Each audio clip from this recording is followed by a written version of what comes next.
Ang pamilya possum ng Blackwater Farm, isang pamana ng mga lemon hacklebird. Ang pamilya possum, isang lahi ng mga lemon hacklebird, ay naging isang mahalagang bahagi ng Blackwater Farm sa loob ng mahigit 20 taon.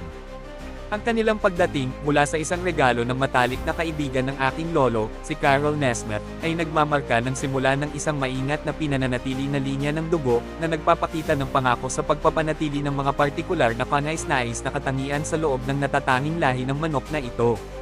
Ang artikulong ito ay mag-e-explore sa kasaysayan, mga katangian, at kahalagahan ng pamilya possum sa konteksto ng Blackwater Farm. Ang paglalakbay ng pamilya possum patungo sa Blackwater Farm ay nagsimula mahigit 20 taon na ang nakalilipas, isang patunay ng matagal ng pagkakaibigan sa pagitan ng aking lolo at ni Carol Nesmet. Si Miss Nesmet, isang respetadong breeder ng manok mismo, ay nagbigay ng partikular na linya ng mga ibon na ito, na kinikilala ang kanilang pambihirang mga katangian at ang potensyal para sa kanilang patuloy na pag-unlad sa loob ng isang nakatoong kapaligiran. Ang desisyon na tanggapin ang regalong ito ay hindi basta-basta, ito ay kumakatawan sa isang pangako na panatilihin ang mga pamantayan ng kahusayan na itinatag ni Miss Nesmet at upang mapanatili ang integridad ng genetiko ng lahi ng lemon hacklebird. Ang pamilya possum ay patuloy na nagpapakita ng mga tumutukoy na katangian ng isang lemon hacklebird.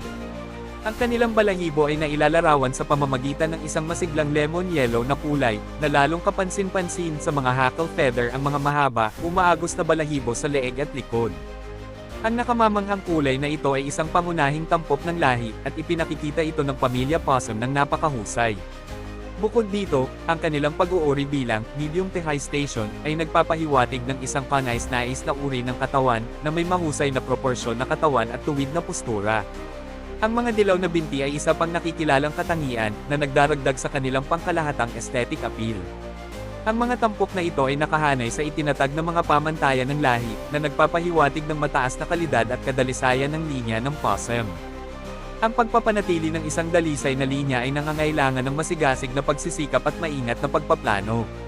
Sa Blackwater Farm, ang pamilya possum ay nakinabang mula sa isang istrukture na programa sa pag-aanak na idinisenyo upang mapanatili ang kanilang mga kanais-nais na katangian at maiwasan ang genetic drift. Kasama dito ang masusing pag-iingat ng talaan, maingat na pagpili ng mga pares ng pag-aanak, at isang pangako na sumunod sa itinatag na mga kasanayan sa pagpapalahi. Ang kapaligiran ng bukid ay may mahalagang papel din. Ang pagbibigay ng malinis, maluwang, at angkop na mayaman na kapaligiran ay tinitiyak ang kalusugan at kagalingan ng mga ibon na nag-aambag sa kanilang pangkalahatang kalidad at produktibo. Ang pamilya possum ay kumakatawan sa higit pa sa isang koleksyon ng mga manok, sila ay naglalaman ng isang pamana ng maingat na pagpapalahi, dedikasyon, at paggalang sa isang natatanging linya. Ang kanilang presensya sa Blackwater Farm ay nagsisilbing isang patunay sa kahalagahan ng pagpapanatili ng genetic diversity sa loob ng mga lahi ng manok. Ang pangako sa pagpapanatili ng linyang ito sa loob ng 20 taon ay nag-highlight ng pangmatagalang pangitain at dedikasyon na kinakailangan upang mapanatili ang mga pamantayan ng kahusayan na nauugnay sa lemon hacklebird.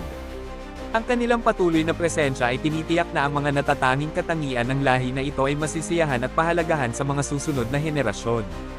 Ang kwento ng pamilya possum ay isang nakakaakit na salaysay ng pagkakaibigan, dedikasyon, at ang pangmatagalang pamana ng isang mahalagang linya ng manok. Ang kanilang patuloy na pag-unlad sa Blackwater Farm ay nagsisilbing isang patunay sa tagumpay ng mga pagsisikap na ito.